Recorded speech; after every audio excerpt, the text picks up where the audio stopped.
Hello, everyone. It's Amy. As you know, food and travel are my big passions in life. Today's segment, we will focus on the beautiful Barcelona, Spain. I will recommend the best region to stay, and this is definitely helpful for those first timers to Barcelona. I will give you tips and tricks on how to enjoy Park Güell. It's one of the more popular attractions there. And also give you a secret tip on how to see the La Sagrada Familia, a really good view of La Sagrada Familia. These, along with many other tips, will hopefully optimize and maximize your trip there. Enjoy!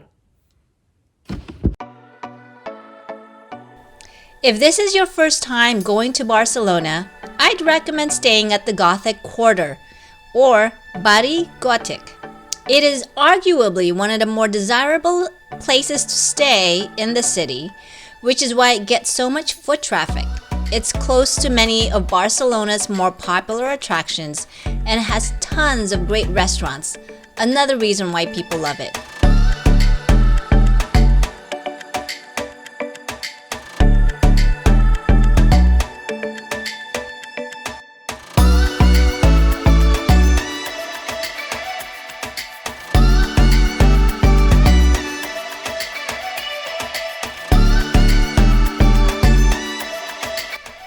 Next up, put your walking shoes on because we're going to Park Güell. In order to guarantee access to the park, we recommend advance reservation and purchase of tickets. This reservation can be made up to 3 months ahead of the visit. Tickets are assigned on the basis of time slots, and you can enter the restricted area up to 30 minutes after your allocated start time. And note, the earlier you get into the park, the better. Take a look at these two pictures taken 2 hours apart. You can see the big difference between a picture taken at 9:30 and at 11:30. So going early definitely makes a big difference.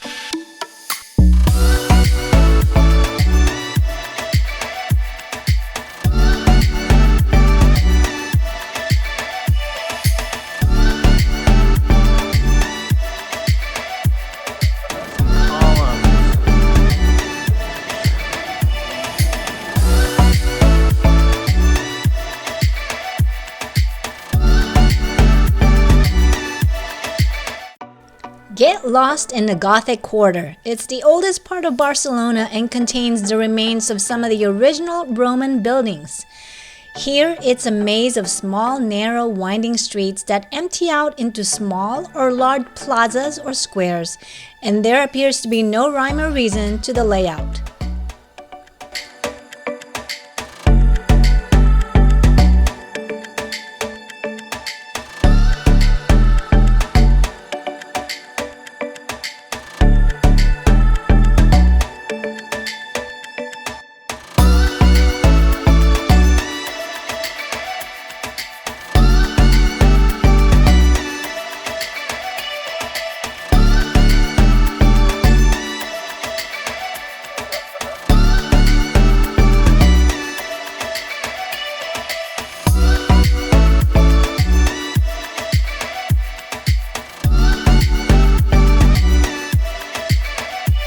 Here we are in some square. Look at up here. Whoa. It's pretty cool. It's España. It's called Plaza Real. La Rambla, also known as Las Ramblas, is electric, with street performers, artists, and vendors lining the street, adding to its vibrant energy. Flowers, music, live shows, mimes, and terraces full of life define Las Ramblas, the most well-known street in Barcelona. Definitely a must.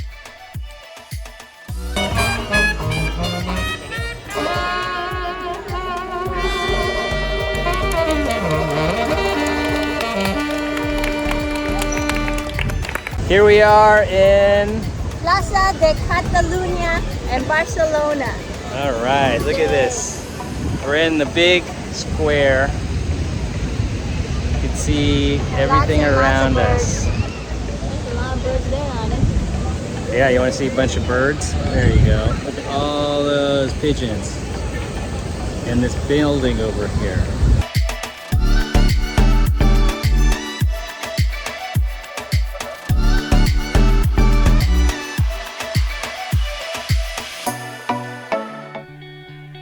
For those aspiring chefs, learn how to make a paella. Don't feel intimidated that you can't do it. Gerald is a novice cook and he still enjoyed it nevertheless, and I love cooking and I loved it.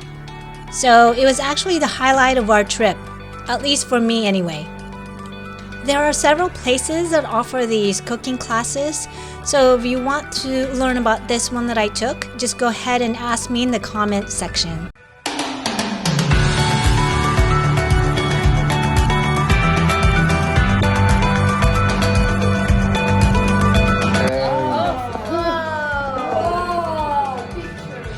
I need each other one drum. In the name of the Father, and the Son, and the Holy Spirit. Amen.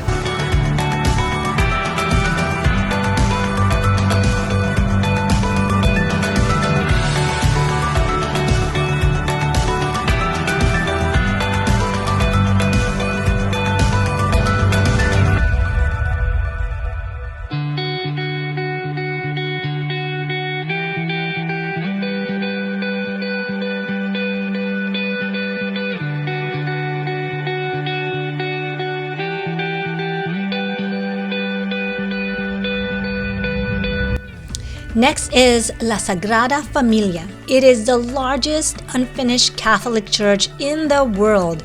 Designed by architect Antoni Gaudí, his work on Sagrada Familia is part of a UNESCO World Heritage Site. Construction started back in 1882, and to today, it's still not quite done.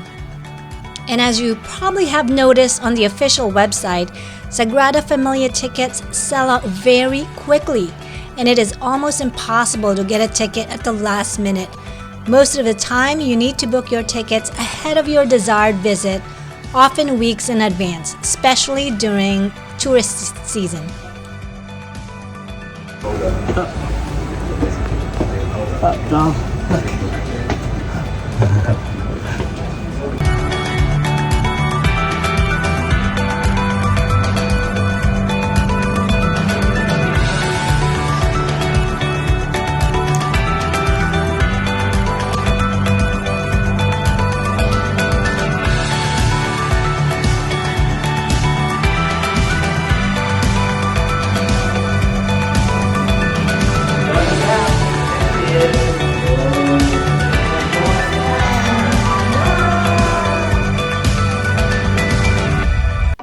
For a great unobstructed view of La Sagrada Familia, go to Cercotel Rosellón Hotel. Less than 200 meters from the majestic basilica, the hotel enjoys an exclusive view from its rooftop bar. It was so cool. You gotta do it, and it's only a short walk away. And this is where you'll get those unique, one-of-a-kind Instagrammable photos and videos.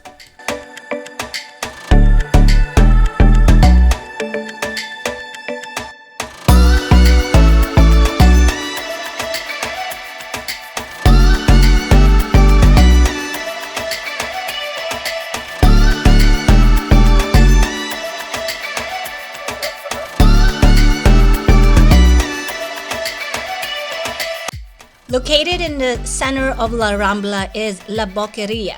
The market opens at 8 a.m. and from about 11 a.m. each morning, it is filled with many tourists, making the experience a bit more crowded. So again, the earlier you get there, the better. The stalls at the front of the market, whose vendors pay higher rent, usually have higher prices than those at the back. So if you see something you fancy, have a wander down the aisles and try to pick it up deeper in the market. And don't go looking for a sit-down meal or expect to be waited on hand on foot here. It may be a tourist destination, but La Boqueria is still a market.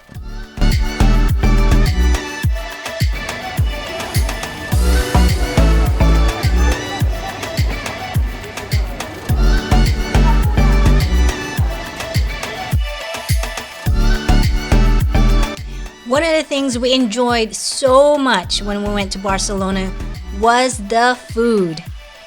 Barcelona's seaside setting means one very yummy thing: fresh seafood. And you guys know how much I love fresh seafood.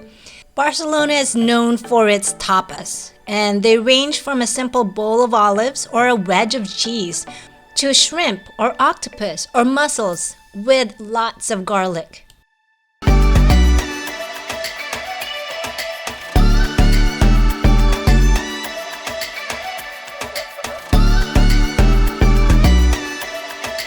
And when you run out of things to do, go see a flamenco show.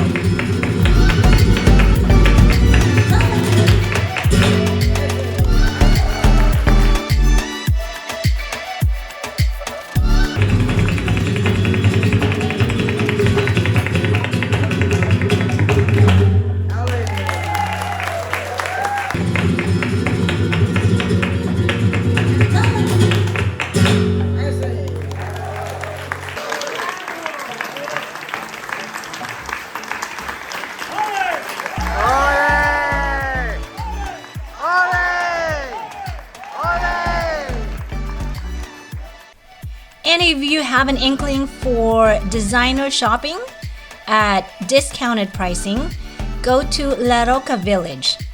We took the bus there and it's really convenient. There are a lot of international brands like Burberry, Prada, Jimmy Choo, Gucci, and Versace.